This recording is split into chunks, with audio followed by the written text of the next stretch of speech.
Now on BBC News, the biggest African and international news stories. Focus on Africa.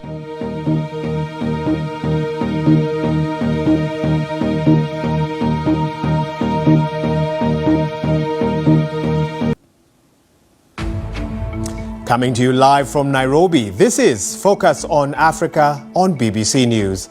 Our top stories.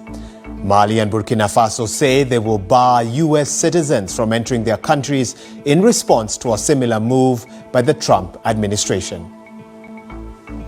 Elsewhere, a conservation group in South Africa say a new intervention is loosening the noose around endangered seabirds' necks by 90%. We tell you more. And also coming up in the program, how will Africa's security and diplomatic challenges develop in 2026? We look back at the year's key stories and what they mean for the continent moving forward. And it's out with the old and in with the new. Countries in the South Pacific are the first to ring in the new year. Here on the African continent, the wait continues.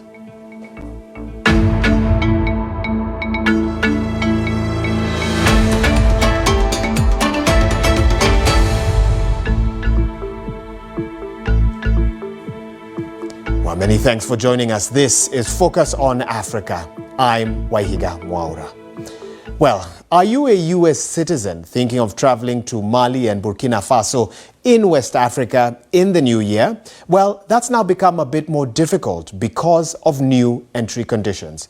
Now, these two military-led West African states both announced on Tuesday what they describe as a direct response to Washington's decision to bar their nationals from traveling to the United States. And still to come, as 2025 comes to an end, several major stories have shaped Africa's politics and security. Our correspondents tell us what stood out in a busy news year.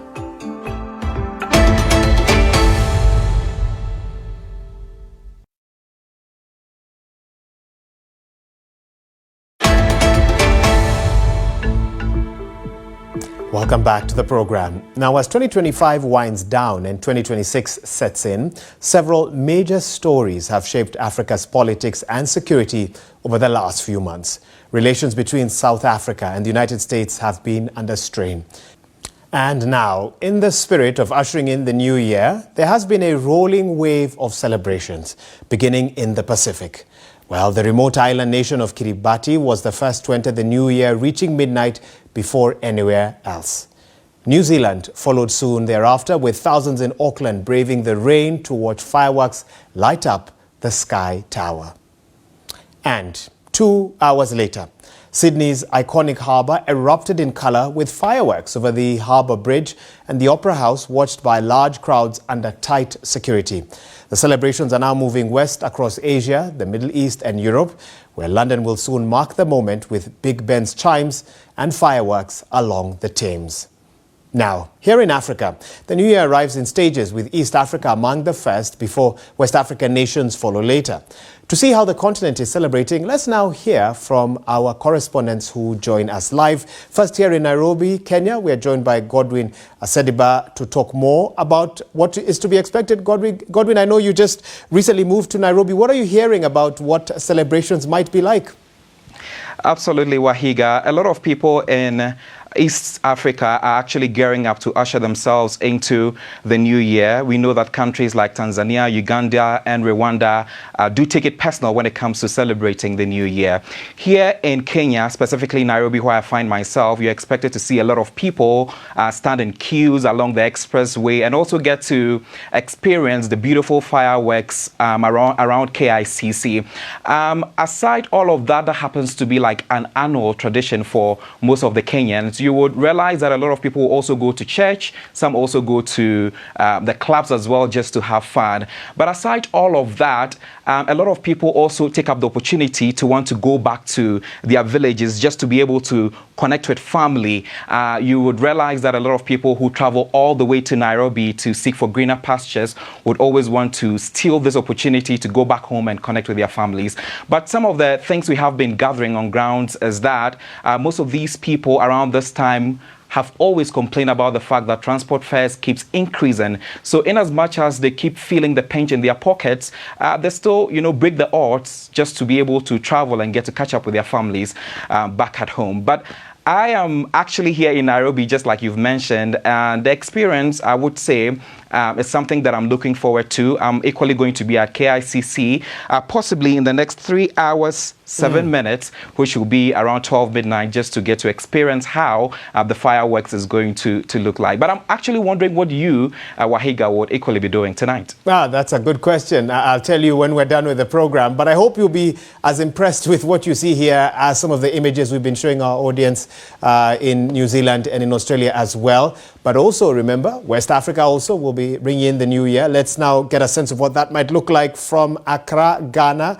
And Komla Adom joins us now for that. Still some daylight there, Komla. Tell us more about what is to be expected later this evening in West Africa.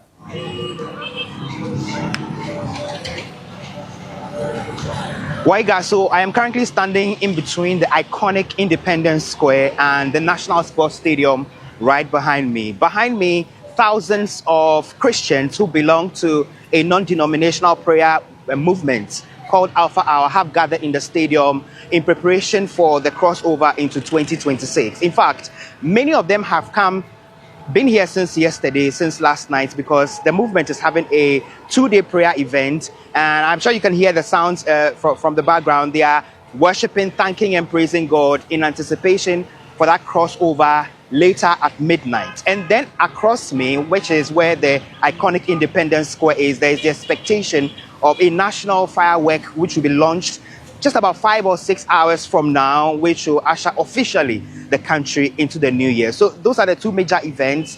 Apart from these two events, there are many other Christians and individuals scattered across the country who are also preparing to have their various church services. Those who are going to be hanging out at pubs and clubs are also preparing to do so.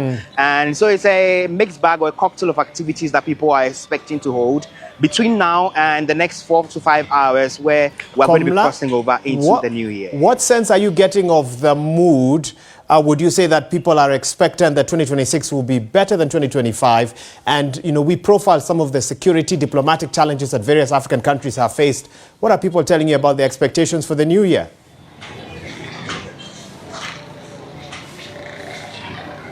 Well, for many of the people we have been interacting with, they say the new year, this particular year, has been significantly better on them in terms of their economic conditions, their finances, general, conditions of living, etc. And also from the side of the government, they say they have been able to deal with inflation, cost of living, and some of the other, economic indicators that used to be a challenge for the government in the past. They say this year a lot has been done, and so people now have some funds to celebrate the festivities. And Those Komla, who have decided we are to travel going to have to from leave Accra it to there. their various Speak soon. hometowns. Thank you so much, Komla Adom. And thank you so much for watching the BBC's Focus on Africa. We're going to have to leave it there. On behalf of the team that's made this program possible, I'm at Waihiga Mwaura. Goodbye.